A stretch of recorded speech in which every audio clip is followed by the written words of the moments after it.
Coming up, the sparks are flying as we follow a rail grinder around Atlanta. We're slowing things way down to understand how the train works and why railroads call it in the first place.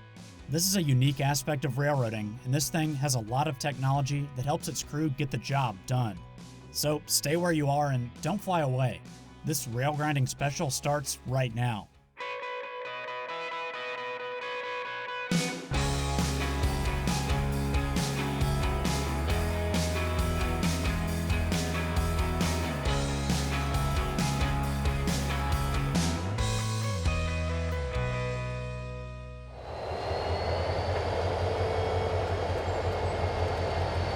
"7:45 on Saturday morning in Chamblee, Georgia. Regular folks are probably sleeping in, but this train crew is getting its day started. This mother slug set is definitely starting to show its age. The equipment and rails in this area are also well used. Dozens of trains pound the main line next to the yard here every day.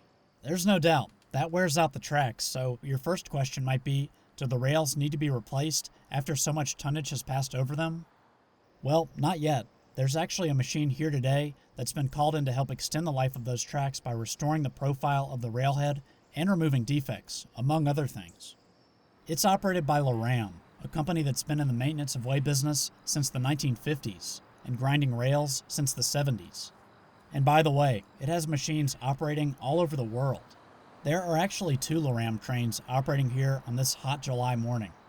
The longer one handles tangent and curved track, while this shorter train grinds grade crossings and switches. Now that both trains are out on the main line, let's watch one work. This is one of Loram's RG400 series production rail grinders. We're now set up in Doraville, which is just down the road from Chamblee. Before you can even see it, the smoke in the air and the grinding noises suggest there is nothing standard about this train.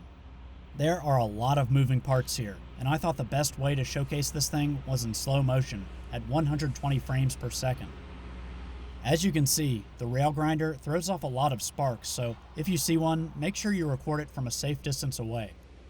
Now, the grinding stones on this production rail grinder are housed in these buggies, which can be raised and lowered. You can see they have spark guards and blankets on the sides to help prevent fires along the right-of-way. Railroads can choose between 60 and 120 stone configurations. According to Loram marketing materials, this machine can grind at speeds up to 20 miles per hour.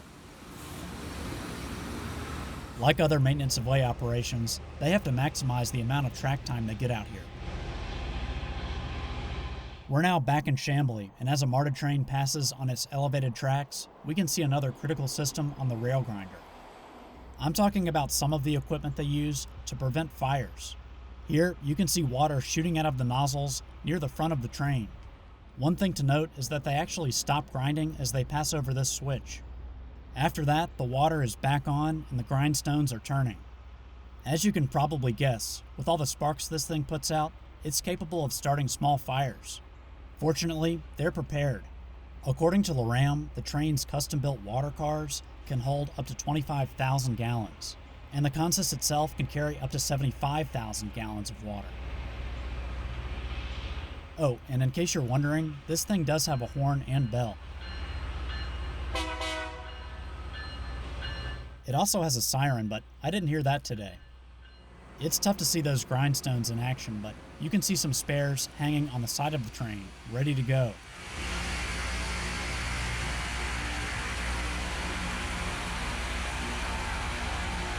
The amount of water this train puts out is pretty amazing, but so is the amount of lighting all around. No doubt, it can operate during the day and at night. And here's the result of its work. Look at all that steam coming up off the tracks. At this point, it looked like the rail grinder was backing up and getting ready to make another pass somewhere. You can see those buggies that house the grindstones that I mentioned earlier have been raised. There's also a switch here. While we take this short break, let's look at the profile of a rail. As you can see, it's actually curved on the top. These images, courtesy of the Library of Congress and the American Folklife Center, show us what brand new rail looks like. There's no debating, steel wheels on steel rails are efficient, but they can also inflict damage on those rails, especially if the wheels themselves aren't in optimal condition. In the book Railway Maintenance, the Men and Machines That Keep the Railroads Running, the author probably said it best.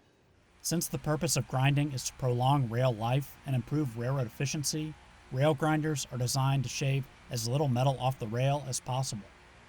According to that book, many railroads have taken a preventative approach to rail grinding instead of a corrective one. That means the railhead can be reconditioned and surface defects can be removed before there's a problem that needs to be fixed. So far, we've seen a whole lot of sparks, but we haven't actually been able to get a good look at the grinding stones spinning. Fortunately, we can look at this diagram from a Loram patent to get a basic understanding of how they work. The patent images here are from 1986, but the general concept of rail grinding hasn't changed much since then.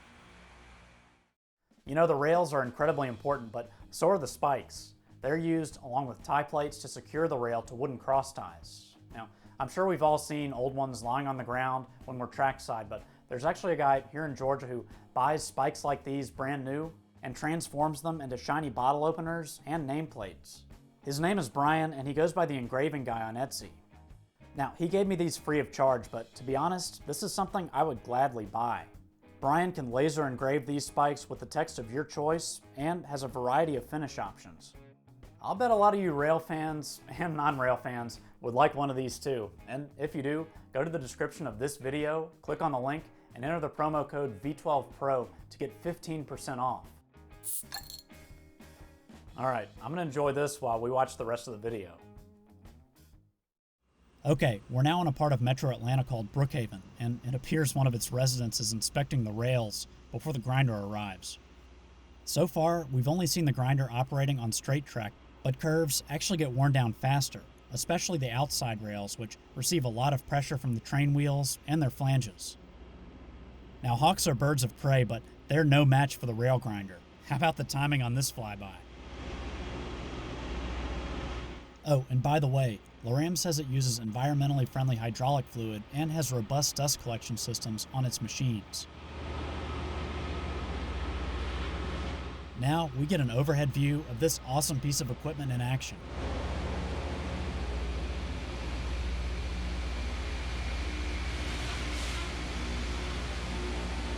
And here's a look at the back of the rail grinder, spraying more water on the rails and ties. This is known as the support car and houses a workroom and rail profile measurement system. And in front of that, there's a power car. The grinders on the train spin using 30 horsepower electric motors. So that's a look at the RG400 series production rail grinder, but what about its smaller cousin? This is the RGS specialty rail grinder. I don't have any footage of it in action, but my understanding is that it's used for grinding switches, crossings, and other areas where more precision is required, but it can also grind tangent and curved rails too. According to Loram, this machine has 24 grindstone modules and can grind a switch or crossing in 2 to 5 minutes. There's also a 4,500 gallon water tank on board for fire suppression. Loram's machines are pretty modern, but there have been rail grinding trains for decades. This picture was taken in 1987. The consist here is led by what is basically a GP38-2 in a customized F40PH shell, according to the book Locomotives, the Modern Diesel and Electric Reference. Of course, transit systems also benefit from grinding. This photo from 1965 shows a specialized streetcar in Toronto. This probably isn't surprising, but Loram also has a machine that can grind on streetcar tracks. It basically looks like a high-rail tractor trailer. Anyway, that's it for now. I hope you enjoyed this brief look at a very unique aspect of railroading. As always, thanks for watching, and I'll see you next time.